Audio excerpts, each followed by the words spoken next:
നേത്ര സംരക്ഷണത്തിന് നമ്മുടെ Ahalya. Ahalya foundation eye hospital, കേരളത്തിൽ എല്ലായിടത്തും.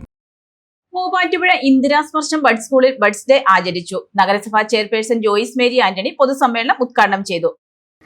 ബഡ്സ് ഡേ വാരാഘോഷത്തിന്റെ ഭാഗമായി മൂവാറ്റുപുഴ നഗരസഭയുടെ ഇന്ദിരാസ്പർശം ബഡ് സ്കൂളിൽ ബഡ്സ് ഡേ ആഘോഷിച്ചു. പൊതുസമ്മേളനം നഗരസഭാ ചെയർപേഴ്സൺ ജോയിസ് മേരി ആന്റണി ഉദ്ഘാടനം ചെയ്തു.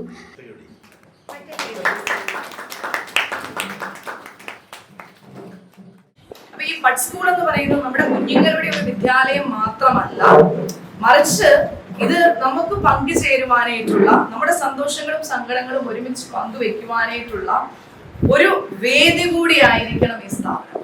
അത് മാതാപിതാക്കളുടെ കൂടി ഒരു സ്ഥാപനമായി ഇത് മാറണം. കുഞ്ഞുങ്ങളെ വിദ്യാലയത്തിൽ കൊണ്ട് ആക്കുന്ന അത് മാത്രമല്ല, അതിനപ്പുറത്തേക്ക് നമുക്ക് പങ്കുചേരണം. നമ്മൾക്ക് കാര്യങ്ങൾ പരസ്പരം ഷെയർ ചെയ്യാനായിട്ട്, മക്കളുടെ കാര്യങ്ങൾ ഷെയർ ചെയ്യാനായിട്ട്, അവരുടെ ഇമ്പ്രൂവ്മെന്റിനെ പറ്റി ചർച്ച ചെയ്യുവാനായിട്ട്, അല്ലെങ്കിൽ നമ്മളുടെ സങ്കടങ്ങളെ പറ്റി ഒന്ന് പങ്കുവയ്ക്കുവാനായിട്ട് ഒക്കെയുള്ള ഒരു വേദിയായിട്ട്, സന്തോഷം പങ്കുവിടാനായിട്ടുള്ള വേദിയായിട്ട് ഈ ബഡ് സ്കൂൾ മാറണം. ഇന്നു മുതൽ ഇത് ബഡ് സ്കൂൾ എന്ന് വിളിക്കപ്പെടരുത് എന്നൊരു റിക്വസ്റ്റ് കൂടി ഞാൻ മുമ്പോട്ട് വയ്ക്കുക. ഈ സ്ഥാപനം അറിയപ്പെടുക ഇന്ദിരാസ്പർശം എന്ന് തന്നെയാണ്. അതൊരു സ്നേഹസ്പർശമായിട്ട് മാറട്ടെ എന്ന് ഞാൻ ആശംസിക്കുകയാണ്. വിവിധ മത്സരങ്ങളിൽ വിജയിച്ച ബഡ് സ്കൂളിലെ കുട്ടികൾക്ക് ചടങ്ങിൽ സമ്മാനങ്ങൾ വിതരണം ചെയ്തു.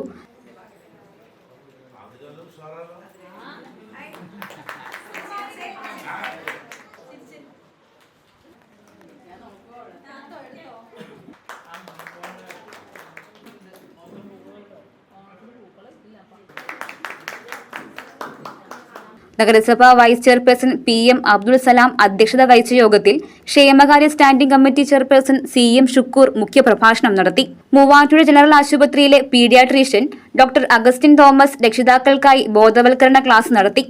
സ്റ്റാൻഡിംഗ് കമ്മിറ്റി ചെയർപേഴ്സൺമാരായ രജിത P, അസം ബീഗം, വാർഡ് കൌൺസിലർമാരായ Shirley Paulose, Shitha Rani, Manu Paul, Muhammad Cherukappilly, ICDS supervisor, bud school അധ്യാപിക രമ്യ രാജ്, CDS ചെയർപേഴ്സൺ ധന്യ അരുൺ, കുടുംബശ്രീ പ്രവർത്തകർ, നഗരസഭാ ഉദ്യോഗസ്ഥർ എന്നിവർ പ്രസംഗിച്ചു. കുട്ടികളുടെ കലാപരിപാടികളും ആഘോഷത്തിന് മാറ്റുകൂട്ടി. News desk, Muvattupuzha news. കുറഞ്ഞ ചെലവിൽ അത്യാധുനിക ആരോഗ്യ പരിരക്ഷ. MCS hospital. We take care of your health.